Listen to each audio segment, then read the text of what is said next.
Good afternoon, everybody who's on the line, reporters and those who are watching remotely. Thank you very much for being here in the way that you are here. I'm also with our Deputy Minister of Education, Dana Rudy, and I welcome her and thank her for the work that she is doing and the entire Department of Education.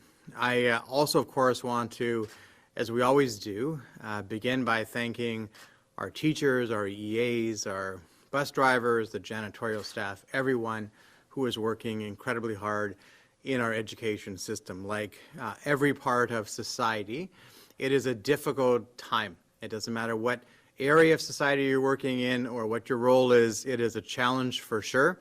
And those who are working in the school system have certainly taken on the challenge and are doing an excellent job, not only of educating our students, which is, of course, our top priority, but then, of course, keeping them safe, which is also a critical priority at this time.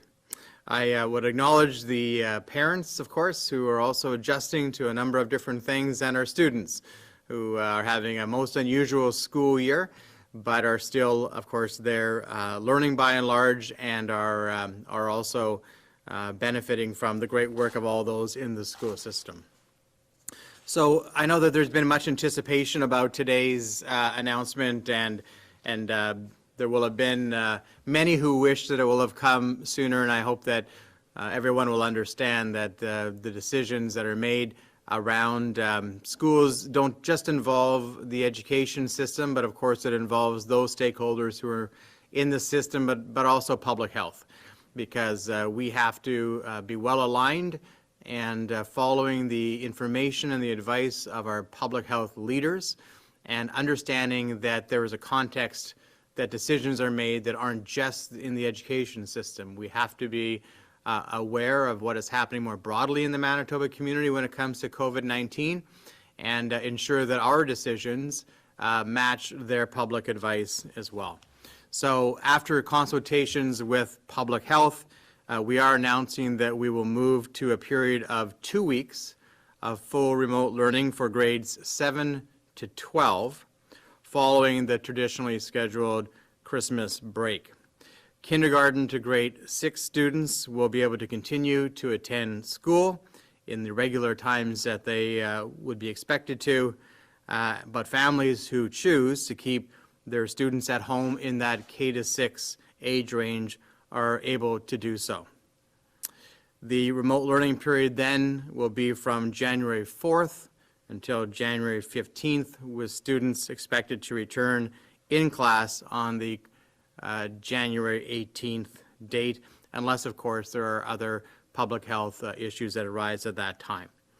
Divisions have been planning for months, going back into the summer, for the different potentialities during this school year.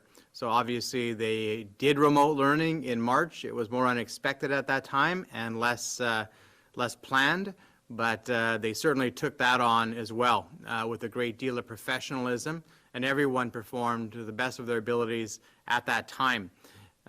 More time was afforded during the summer and now in the fall, and there's been a tremendous amount of experience with remote learning in the school system, either because there are students who are immune compromised who have been home, or maybe there's been a cohort that's been sent home, but there's been a good deal of experience in the system overall.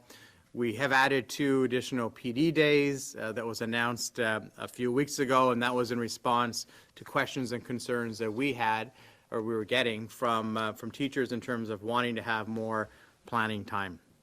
I'm also providing more information today about the funding allocations for schools in Manitoba. We committed weeks ago that there would be $185 million available for the Safe Return to School Fund. That is made up of the savings that were incurred by the school divisions from the limited school use in spring, and then the provincial support that was provided and announced in summer, and then additional federal support of $85 million. So in total, that's $185 million. We have allocated $44 million to school divisions and independent schools on a per pupil basis, and that'll be focused on staffing needs, of course, and those other needs that are occurred. This is in addition to the $32 million funding on a per pupil basis that was previously announced for the school divisions, bringing the total to about $76 million. In addition, there is a $39.4 million Safe Restart contingency fund for which the school divisions can apply for as the needs arise in their various areas. And then, of course, additionally, there was money that was held by the school divisions for the savings that they incurred in spring. So the $185 million is fully allocated and will continue to be distributed to the school divisions. We know that there's already been about $30 million, but more than that, we haven't got the last month accounted for. So it's probably closer to $40 or $45 million that's already been spent on such things as 400 additional staff, primarily teachers, in the lead up to this school year. So these decisions, while we know have various impacts, the moving to remote learning for 2 weeks for the grade 7 to 12, in particular, we know can have an impact on families, and they're not made lightly, the decisions, but they are made in consultation with public health and with the understanding that we believe and still believe that the best place for students to learn is in the classroom where it is safe to do so. And we continue to appreciate the great work that public health is doing with us as a department and the school system overall in a most challenging time. And so with this announcement, we expect to see not only the financial support that I know that school divisions and schools have been looking for, but also that it's a good balance for teachers and for parents and for ultimately students, which is our key priority. So with that, I believe, Dana, do you have some comments as well? Good. Dana wants to go right to questions, so if you want to open the line to questions, we'll begin. Thank you very much, Minister. A reminder to our reporters on the line, you will have one preliminary and one follow-up question. Up first this afternoon from the Winnipeg Free Press, Maggie. Hi, Minister. Just wanted to find out why the decision was made to have this 2-week buffer period after the holidays rather than taking that approach before the holidays, or doing both and sandwiching the break in between. You know, it's a really good question, and there was a lot of discussion back and forth between education from an education perspective about what might be most beneficial, and then from a public health perspective, what might be most beneficial. Ultimately, we landed on going to after the Christmas break for a couple of reasons. I mean, it gives a little bit more time for preparation for that movement to remote learning, even though there's been a lot of remote learning happening already in the school system. But we understand that anytime there's a significant holiday, the contact patterns that students might have can change during that time. I mean, there's a bit of a routine now, but that routine is disrupted by the holiday break.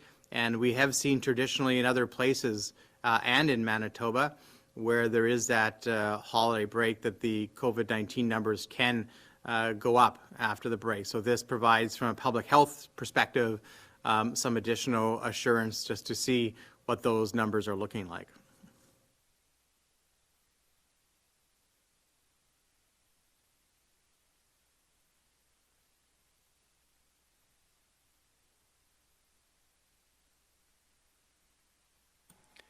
We may have lost Maggie. We'll move on to Joe at Global.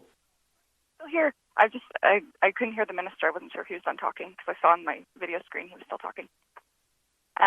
My follow-up question for the minister. I'm sure teachers are wondering right now, particularly those in K to 6. You've said in the past that teachers will not be asked to do both remote learning and in-person teaching at the same time. So who is going to be responsible for doing this remote learning for both the K to 6 category as well as that 7 to 12 category? So from an operational perspective, I mean, there's a couple of things. One is that we'll, of course, work with our education partners, school divisions who will help to operationalize the planning, but also the Remote Learning Center, which we announced now several weeks ago, will be operational and providing some additional support to those teachers who are engaged in remote learning. And of course, there's been a lot of experience now with remote learning, but most importantly, it is for a time-limited period. It is for those 2 weeks. And so providing some assurance on the length of time is helpful, and then providing those additional supports through the Remote Learning Center, I think is also helpful. From Global News, Joe. Hi there, Joe from Global here. If I remember correctly, in the spring, when this first happened, the move was supposed to be for 2 weeks. How confident are you that it's just going to last for 2 weeks, this new setup this time around? Well, making predictions during a pandemic has proven not to be a good business to be in. I do think, though, now many months into this, we have a better understanding of some of the dynamics. We've, I think, proven that the school system can operate relatively well during a pandemic and keep people safe, keep the keep the students safe and keep the teachers safe. So we've now been able to, I think, to show, because of the good work of those who are working in the school system and public health and developing a plan, that we're able to have the schools open. Not that it is perfect, and not that there aren't challenges. There are. During a pandemic, there are going to be difficulties and things that are unforeseen, and we try to adjust to those as best that we can. But I think that there's been a good track record in demonstrating that those who are working in the school system have done an excellent job of supporting our students. So now we obviously hope that our numbers go down in terms of the number of cases and, of course, the number who are in hospital with COVID-19, because the hospital numbers are, of course, what's critical to this. And we're hoping that those numbers will be reduced, and that we'll be able to return our children to school. But we've made it pretty clear from the beginning that is our priority, is to be able to have schools operating, and I think we've demonstrated that. And leading up to today, there was a lot of talk about potentially just simply extending the Christmas break. What happened to that? Well, I don't know where all the talk was coming from. I mean, I think that as Education Minister made it our priority and said it publicly that we want to be able to keep students learning. Our preference would be to keep them learning in the classroom where they choose to be, but we want them to keep learning. So whether that's remotely or in the classroom, the key is that we don't want the education of our young people, of students, to stop. So there is going to be a break, a holiday for those working in the school system as regularly scheduled. I think it's about 2.5 weeks or so. So that's important for those who are working in the education system, and absolutely we want them to have that break and to enjoy it. But the primary function of the education system is to educate students, and where we can do so safely, we want that to happen. And so we will have some additional remote learning, obviously, now, and particularly for those older students, but it's always been our key objective, is to ensure that the school system is there to educate students. From the Brandon Sun, Kyle. Hello, Minister. I was wondering if you could go into more detail about the exceptions to the rule about for grade 7-12 students. You said that students with special needs within that category can be accommodated in a classroom setting. I was wondering if you could just expand on that if possible. Yeah, I can take that one. So we have built in as part of our plan a focus on ensuring that continuity of learning for kids that have special needs to be able to go to school. So we have outlined that in our guidance, and we've been working with school divisions around ensuring that that we're applying those in a consistent way. So we will continue to work with school divisions to make sure that all students with special needs can be accommodated if desired. Obviously, there may be some students also that choose to do remote learning during that period of time for grades 7 through 12, and so we'll obviously accommodate those needs too. Thank you. And back when the Remote Learning Center was announced early in November, you said the center. You guys said the center was going to be staffed by 100 teachers and 20 educational assistants. Is that still the plan for the new year? Yes, so hiring is currently underway. So there'll be about 120 additional staff that are hired for the remote learning center. And then in addition to that, there's a remote learning support team that's comprised of about 20 additional staff, including clinicians and teachers and other supports. And so those positions have also been hired. So it's about 140 in total. From CJOB, Will. Hi, good afternoon to you both. Just wondering, has there been any thought to extending the mask mandate to kindergarten to grade 3 students, as the Teachers Society has been requesting? So one of the things when I met with the Teacher Society in the summer about, and we had a number of different meetings, but about the return to school, was that they asked me to commit to following the public health advice. And we said that it was our intention, of course, to follow the advice that we were getting from Public Health in Manitoba, from Dr. Roussin, so we continue to do that. So the advice is not to extend the mask mandate at this point to the lower grades. Dr. Roussin, I think, has articulated at different times why he doesn't feel that is a necessity or an important thing to do at this point, and so we'll continue to rely, as much as I appreciate the feedback from MTS, and I genuinely do. There's been excellent feedback from the Manitoba Teachers Society. On matters like this, we defer to public health. Okay, thank you for that. It has been a challenging year all around, no doubt, as you say. I'm just wondering, has there been any sort of noticeable drop in students' grades or learning outcomes in the first half of this school year? So I don't know that we'll have that kind of assessment at this point. We'll be seeing, of course, summative assessments and different sorts of assessments as this school year and other school years go on. I would say that it certainly appears that the system is doing their very best to ensure that students are getting the highest quality education possible, recognizing they can be variable. And so, some of this is anecdotal, and it's difficult, to make a lot of conclusions on anecdotal things. There are some individuals, some students who might thrive in certain environments, and some who have much more difficulty. And so I expect that we're going to see that variability through this year as well. And that's just the reality of when you're introducing a different kind of a system. Some will do better at remote learning than they might have expected, or that their parents might have expected, and some won't do as well as they or their parents might have expected. So we're going to see variability, and I think there's going to be lots of studies and analysis, not just in Manitoba, about the impact on education from the pandemic, but I'm sure nationally and globally as well. From the Winnipeg Sun, Josh. Good afternoon, Minister. I just want to follow up on something that Maggie touched on earlier.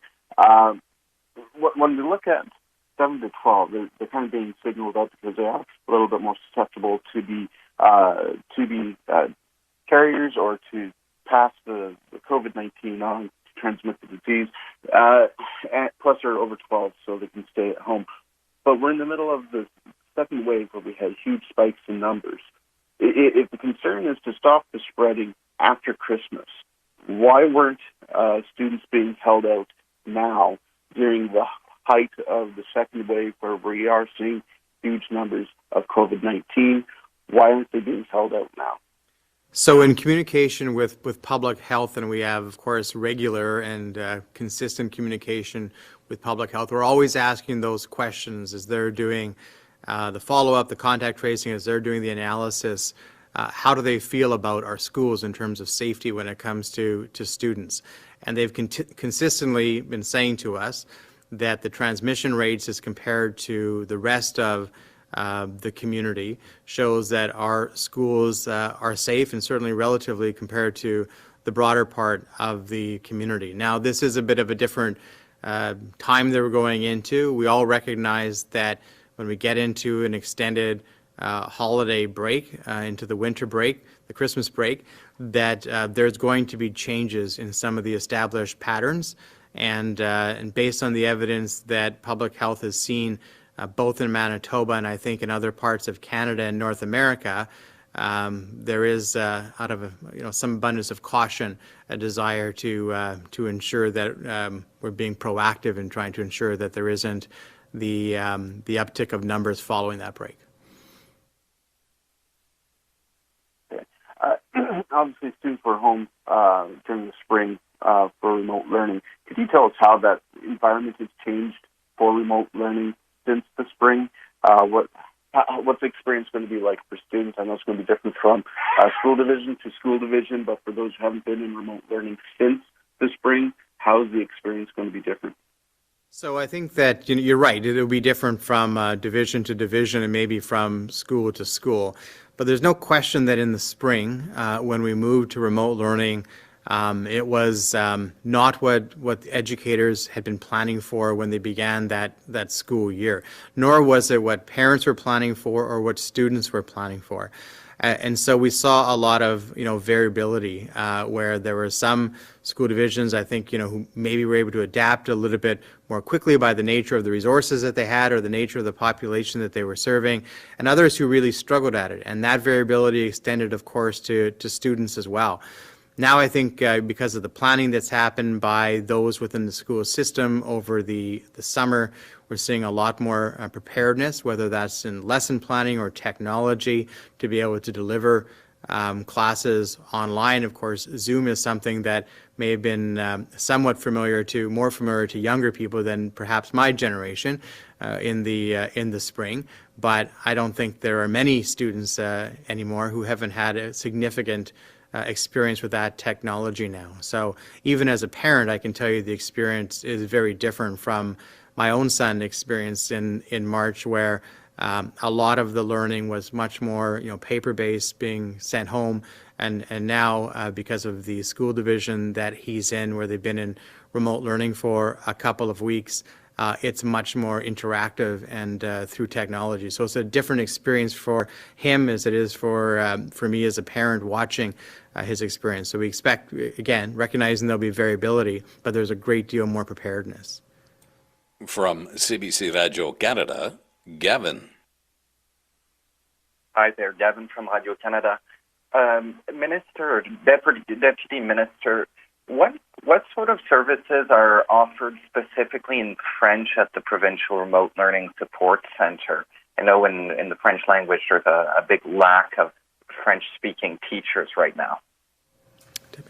Yeah, for sure. So we do have both French immersion and French programs running as part of our steering committee with the Remote Learning Support Center with representation from DSFM and L'Oreal School Division. We do recognize that there is a recruitment issue around French teachers in particular, and so we're trying to leverage to the greatest extent possible how a remote learning support center can really assist in that area. So we're actively planning it. I think more broadly, as we're concerned about it from a classroom perspective, as well as remote learning. So it's definitely on our radar.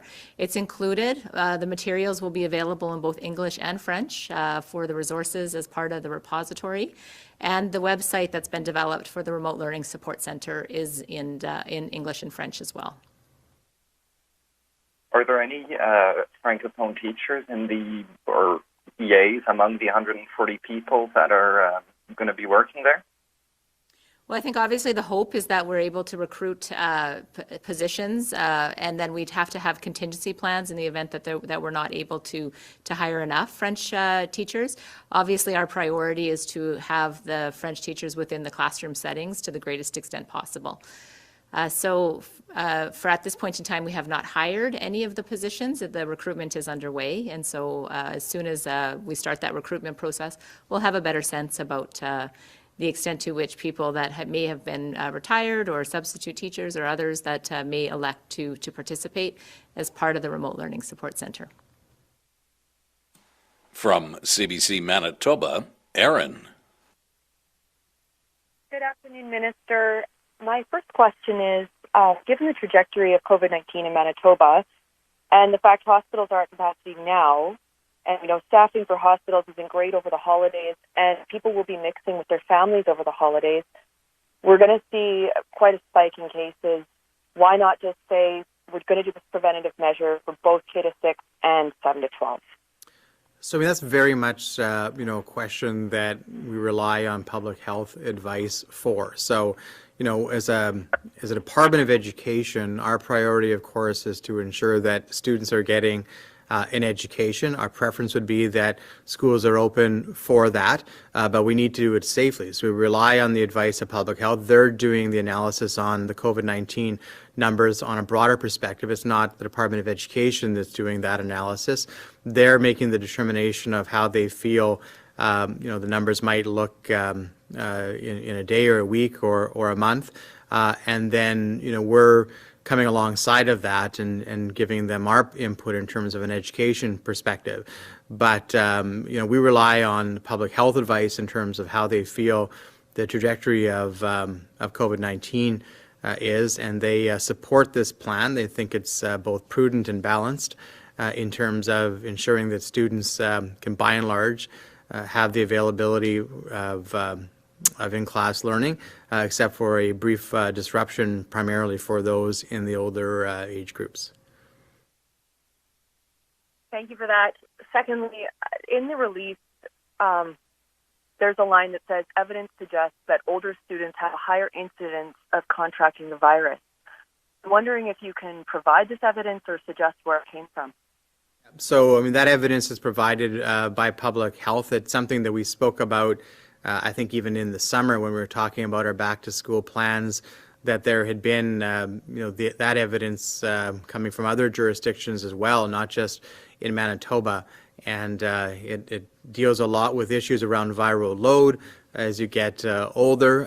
Also, of course, the contacts that older students have are different than younger students. In many cases, they might be working in the community, as an example, and so they might be working in a grocery store, as I did when I was in high school, a few years ago anyway, and so they have different contacts and they have different viral transmission, different viral loads. I'm sure that Dr. Roussin can give you a much more professional medical advice on that, but there exists evidence, and it's existed for quite a while, that at the older age level there's a higher level of a risk for transmission. From the Canadian Press, Steve. Good afternoon. I want to go back to the workload issue. I mean, you're having a lot of K to 6 teachers all of a sudden will be doing a combination of in-class and remote learning.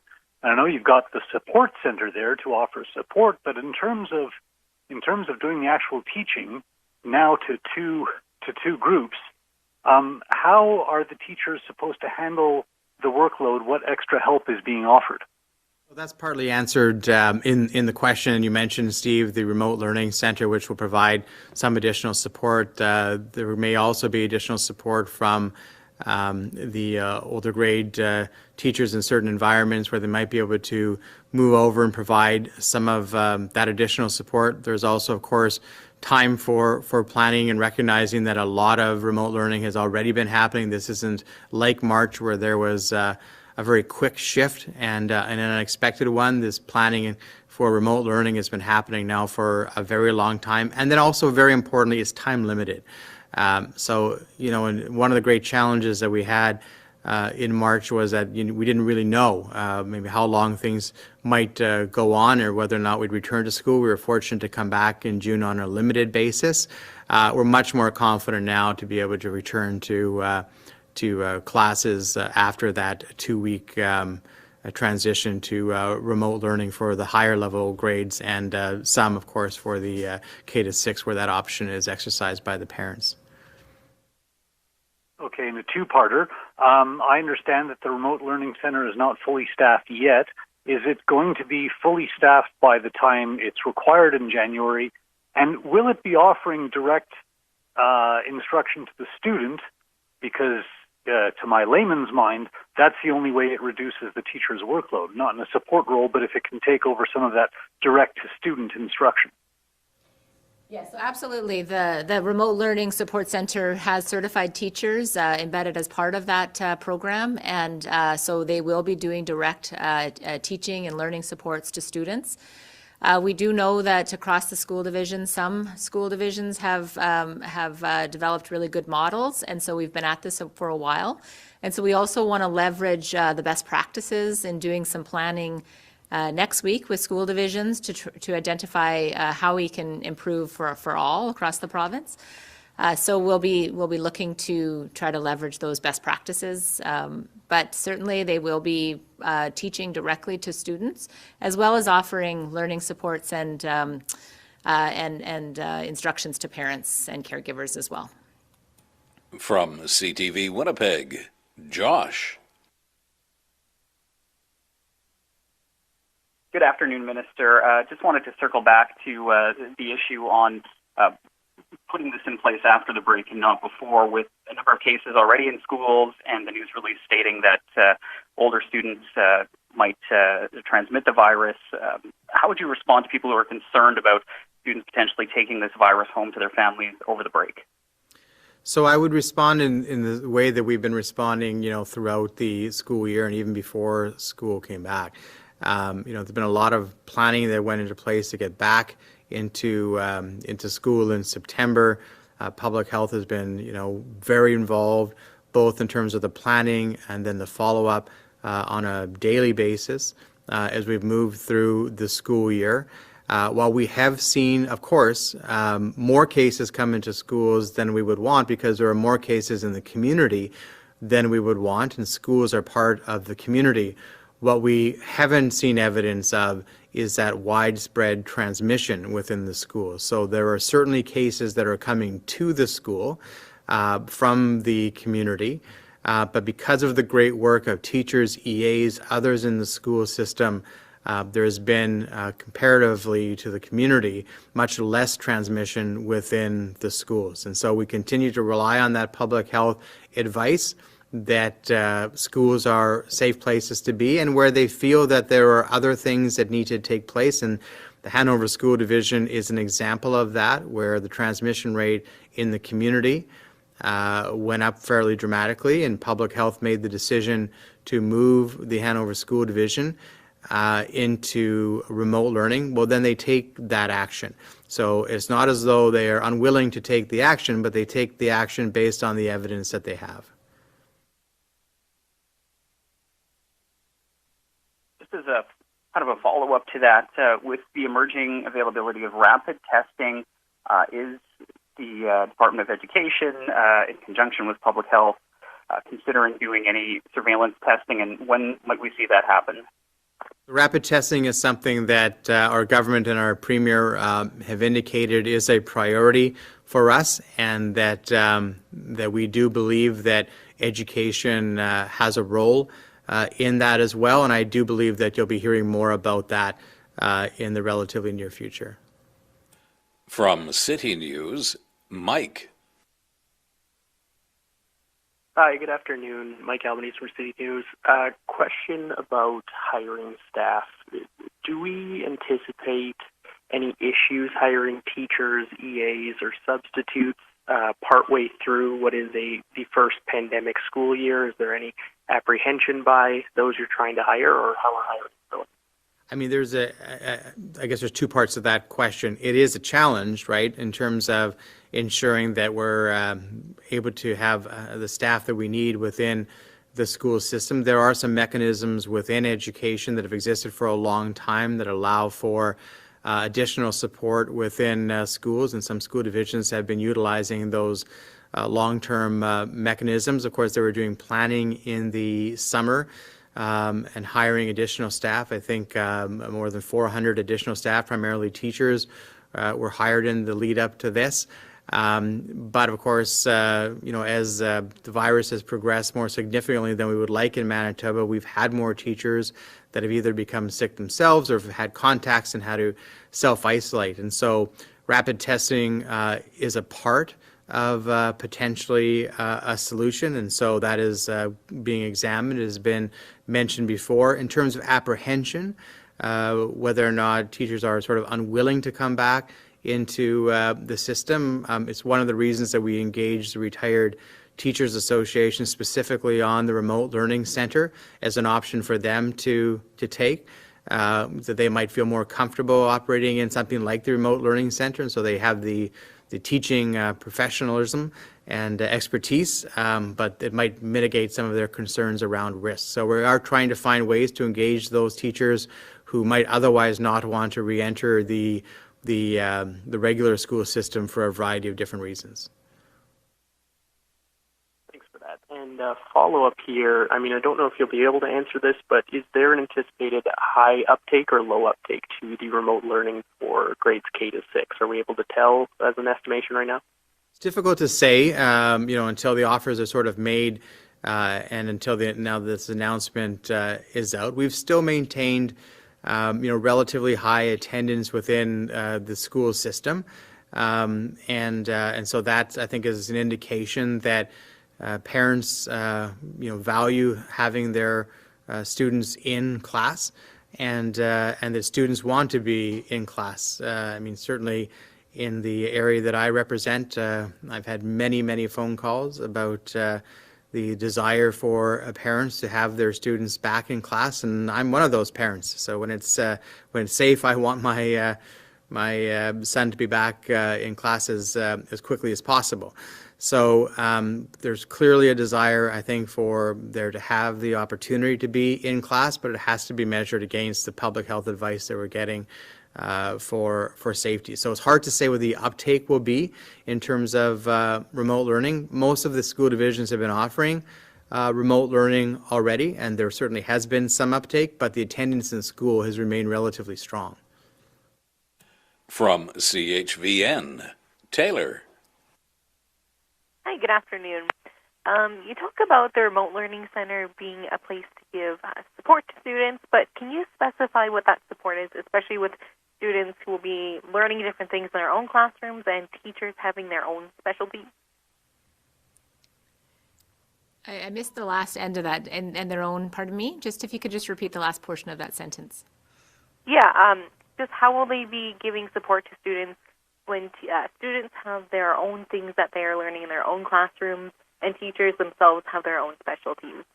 Yeah, no, for sure. So obviously we want, there's a curriculum that our teachers follow throughout the year, but there is some variation and flexibility within the classroom. And so it'll need to be a careful collaboration across those teachers. I think teachers have talked about the importance of collaborative planning and consultation, and so this would be no different. So we'd want to see that occurring. Some of the ideas that we've talked about include project-based learning, whereby an assignment could be provided for up to 2 weeks. So it doesn't require as much interaction between the teacher, but that obviously does require more collaboration and support from the parents or the caregivers. So it will be on a case-by-case basis, and it'll be in consultation with the home teacher. I think the most important piece that we want to do is the continuity of learning and that relationship between the teacher and the student. And it's a short period of time, so we don't want to have a situation where we're disrupting that learning and that relationship. So that would be top of mind for us. And EAs who normally would be in classrooms for grades 7 to 12, what will they be doing for those 2 weeks? Well, there's lots of opportunities around tutoring and check-ins, just having the opportunity to ensure that the students are following up with the work that is occurring, having the opportunity to have a touch point with the education system. Teachers may not have the opportunity to do those check-ins, and so EAs have the skills and the abilities to interact with students and provide support. As well as we do have a resource teacher that will be hired as part of the support team, and we anticipate having students with special needs that are at home and doing remote learning, and so those EAs can also provide that continuity of learning for those students. From the Thompson Citizen, Ian. Good afternoon, Mr. Goertzen. I'm just wondering, in the school district of Mystery Lake and Thompson in the spring, like up to 1 in 6 students didn't have internet access at home. How is the remote learning going to provide equivalent instruction to those who have internet access and can participate in online activities and to those who don't?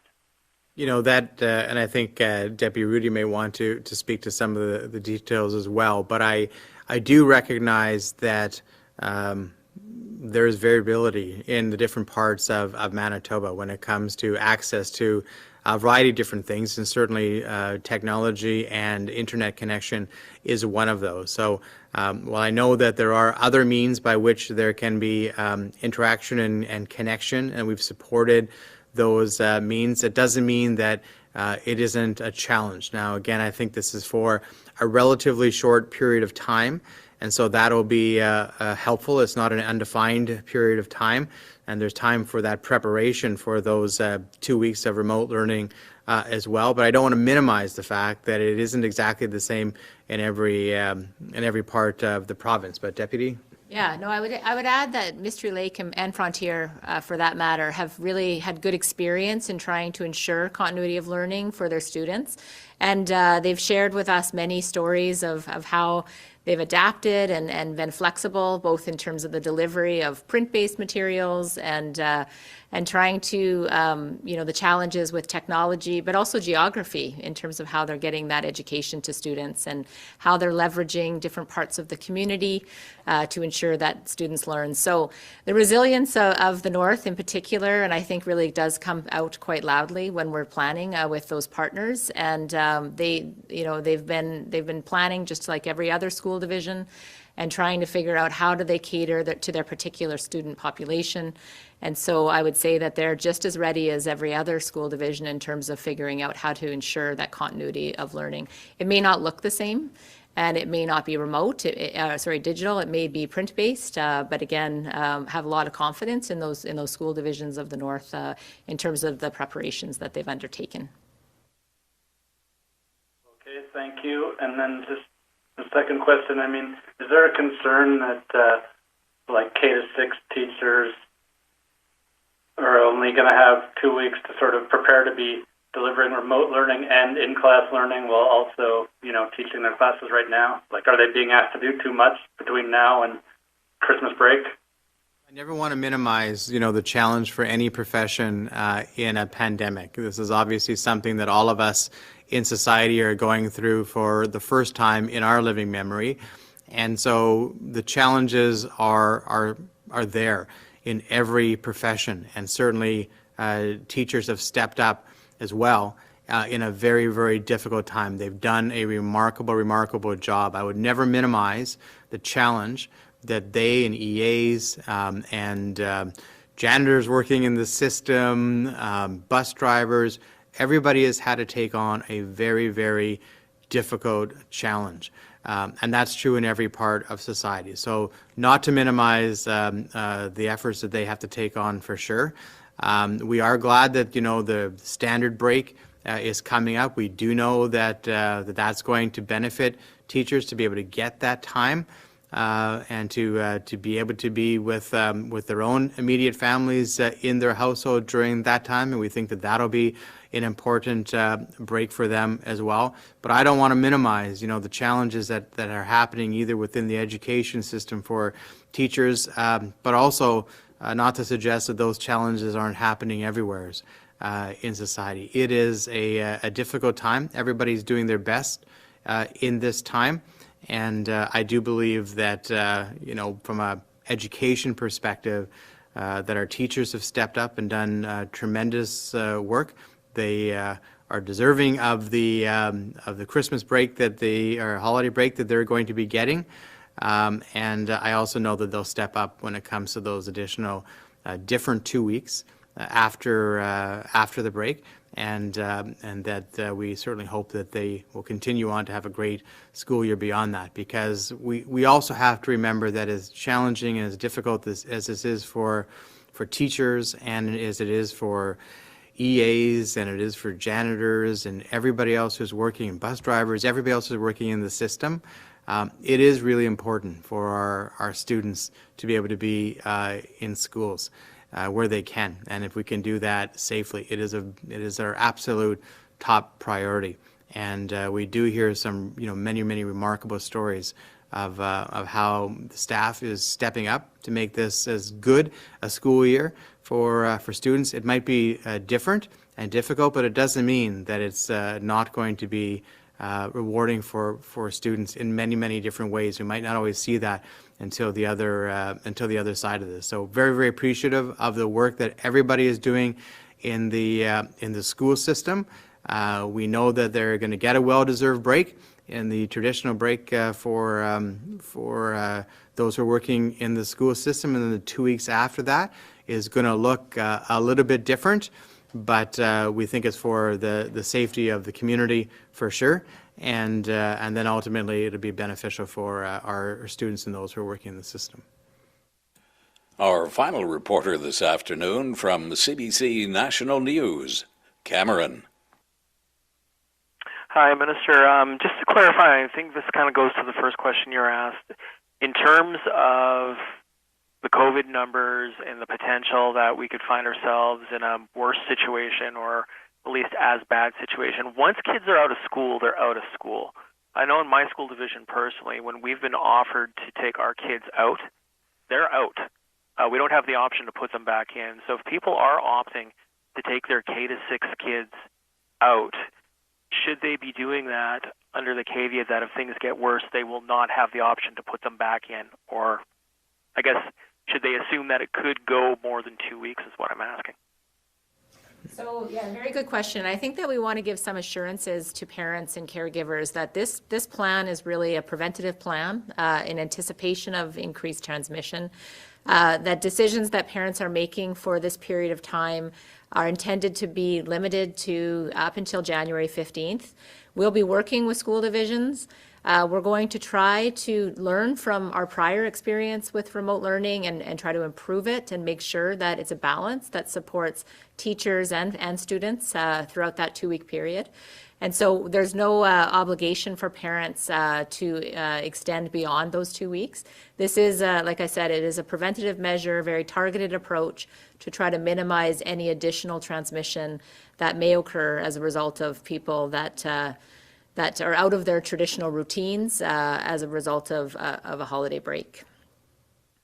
And just a follow-up question on the funding. On the $185.4 million in funding under Safe Schools that you've identified here, a lot of people I know in the work in education, they're wondering how much of that money has actually been spent. On the press release, you have it allocated different ways, and some will be spent by some. But of that 185.4 pool right now, how much of that money is actually spent? How much of it do you actually have in the event that, to get you through the rest of the school year, whatever that looks like? I think that it's being spent at around $15 million a month. This is approximately what we're seeing now.